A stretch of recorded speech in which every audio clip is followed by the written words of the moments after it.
Today News Update. Welcome to your Barbados Today Evening News Update for Thursday, August 11. So glad you could join us. News that the national insurance scheme is in peril is not sitting well with Barbadians. On Wednesday, officials revealed that the near $4 billion national insurance fund need an urgent fix or it could be depleted in another 12 years. Our news team took to the streets today to ask citizens about the development, and most are very concerned. Self-employed people don't have much benefits like the people that is working, right? Because if we don't work, we won't get paid. And if we don't pay contributions, we won't have anything. But not only that, for us to put in contributions, if we're sick, we still don't get anything. You understand? So the self-employed people that we're talking about, there's less people that self-employed pay insurance, national insurance. But we are scared because we don't get benefits like the others. If we stay home, we don't get no benefit. You understand? So we might be wondering what are we paying? Why are we paying like that all the time? Why? And we are not getting anything. And some of us might be saying, who said we're going to reach 67 to get pension? So that's how people might be feeling, that self-employed just like me. So I don't know. It's the most unfortunate situation. And my heart hurts for not for me, but for the ones that the future generation, what is going to happen to them.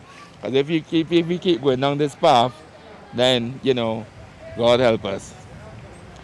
It's all right to say, because it's always the man at the bottom that suffers. They are like all them politicians. They're bread butter. 2 terms, they can get the pension. We got to work for years and years and years, and then no pension or reduced pension or pension uncertain. That's hard. And it's an unfortunate situation. A very, very unfortunate situation. I wouldn't like to be in it. Thank God I'm not. But you still got to think of your fellow man. Put things in place so that you won't have to depend on the NIS. What are you doing? Are you a young person? Insurance. Okay. hoping that they know a lot of Kiko. They give me trouble down the road except something very serious happens and by the necessary steps be taken, you can got problems on the road. You got problems on the road. And what they say is too far from now. So I know you can run in and get in holiday. Noted economist Professor Justin Robinson has underscored that now is the time to fix the NIS and set it on a sound footing. He told Barbados Today delay is not an option. All options should be considered and carefully analyzed so that we can come up with a workable solution to protect the NIS for the future. It's obviously a problem that is upon us, and the longer we take to act, the worse the problem would get and the more painful the solution. Meanwhile, the president of the Democratic Labour Party, Dr. Ronnie Yearwood, says the issue of pension reform is a serious matter and he wants to see measures implemented that ensure the fund is not at risk again. The reform is not about now, the reform is about future generations. It's basically for my kids, for your kids, for persons watching at home, their grandkids. So we look forward to seeing what is offered, but we're making it clear the position of the Democratic Labour Party is that there has to be serious discussions and consultations.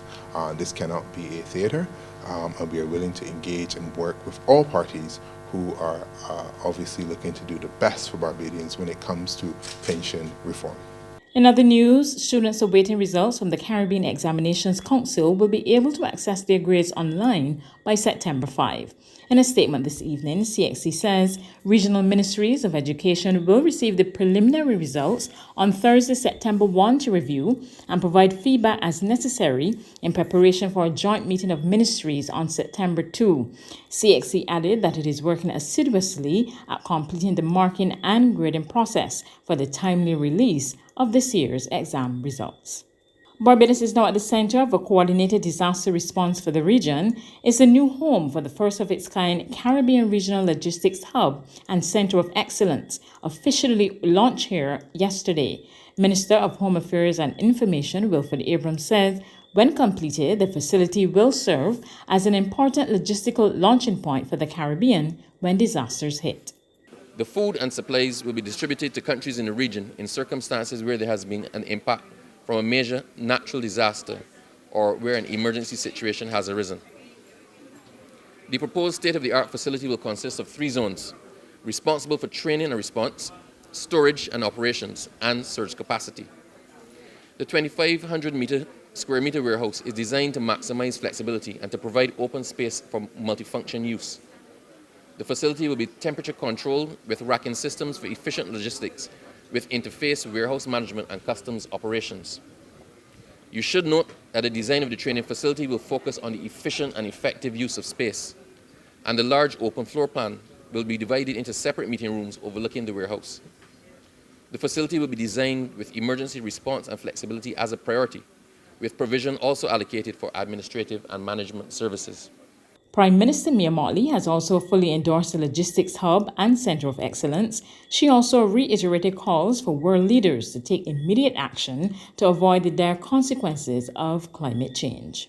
And we have to recognize that no matter how much money you have in any part of the world, no matter how strong you are as a nation or as a company, you are not immune from certain realities. And that is why global cooperation and global moral strategic leadership is needed more than ever at this point in time. The smallest among us can continue to affect the entire global community. And those of us who live in the tropics and understand the power of mosquitoes, understand the power and danger of small things. We do. So that it is for the rest of the world to also appreciate that we have had enough signs and enough signals to know now that we have to adapt to these new realities. Regional and international news coming up after this short break. Pure oxygen is way more than just water. We infuse pristine water with over 1 billion tiny oxygen bubbles using our state-of-the-art process. The benefits of additional oxygen are huge, from strengthening your immune system to increasing energy levels, stamina, and sports performance. And that's not all. It also improves skin health, helps you sleep better, and reduces stress. Join the movement of people experiencing the benefits of pure oxygen. It's not hype, it's science. Welcome back to Regional News. Police in the Bahamas report a 21% increase in crime, and Prime Minister Philip Davis says it's untenable. He assures that his government will do all it can to prevent crime and not just detect it. We don't embrace it, and we can do all that we can to try to reverse that trend. And we start not from after the murders have taken place. We're going to put more emphasis in detecting, less emphasis on prevention rather than detecting. And because we think that if we work to identify the root causes of the challenges our young people are having that lead them to do what they're doing, we will be more successful. And I think over the years we have paid too much emphasis on detecting crime rather than seeking to prevent crime. And that will be our emphasis going forward. On the international front, Sierra Leone's leadership announced a nationwide curfew in response to violent anti-government protests. A nationwide curfew was imposed in Sierra Leone on Wednesday after anti-government protests turned deadly. Videos on social media, verified by Reuters, show large crowds of protesters and piles of burning tyres in parts of the capital Freetown. Others show protesters throwing rocks. This video, obtained by Reuters, shows what is believed to be a policeman firing a handgun and tear gas. Sierra Leone's government said there had been deaths, but did not say how many. 6 police officers were killed in the north and west of the country, the police said on Thursday. Staff at Freetown's main mortuary said at least 2 police officers and 1 civilian had died in the capital. A Reuters reporter saw another civilian body, in addition to the 3 at the mortuary. President Julius Maada Bio described the events as unfortunate in a post on Twitter, adding that it would be fully investigated. Demonstrators had taken to the streets of Freetown out of frustration at worsening economic hardship and a perceived lack of government support. That's news, but for the very latest, visit our website at www.barbadostoday.bb. You can also subscribe to our e-paper, email updates, or like us on Facebook. Sign up for our breaking news alerts via WhatsApp. We're also on our Zoom Medium bus terminals, as well as screenplay at supermarkets and gas stations near you. You can also hear us on Capital Media HD 99.3 FM.